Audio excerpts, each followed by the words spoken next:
who is covered by EOSB in Saudi Arabia. So, sino po ba ang nasasakop ng end of service benefits ng Article 84-85 ng Saudi Labor Law? So, marami nagtatanong, sino ba talagang may karapatan sa end of service benefit o EOSB sa Saudi Arabia? So, ito po yung lilinawin natin. Una, sino ang covered? So, ganito po yun. Kung ikaw ay employee ng private company sa Saudi, may employment contract at sakop ng Saudi Labor Law, yes, may karapatan ka sa end of service benefit under Article 84 at 85 ng Saudi Labor Law. So, paano ito kinukompute?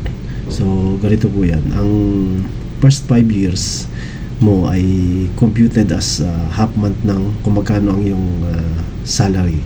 So, ang isa pang rules is kapag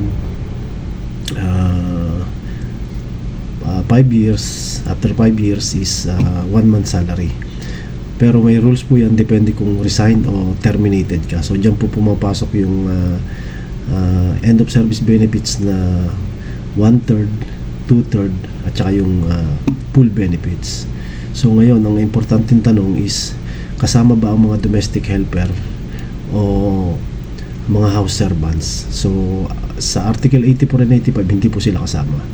Okay, so hindi po sila kasama dun sa naunang rules na sinabi ko.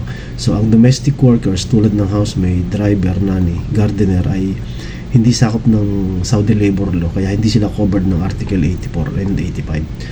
So ang ibig sabihin ba wala silang benefit? Meron, pero sa ibang batas ang sakop sa kanila.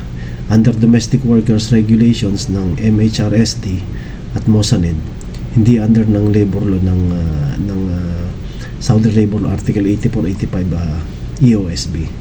So, ang quick summary is ang private company, employees, public company ay covered ng EOSB under ng Article 84 at 85. So, ang domestic workers, hindi po sila covered nung EOSB na under ng Article 84 at 85, which is may separate po yung kanilang rules under ng MHRSD at nasa MOSANED platform. So, ang tanong is, paano kung hindi binayaran ng USB? So, pwede po kayong mag-file ng complaint sa Kiwa or MHRSD.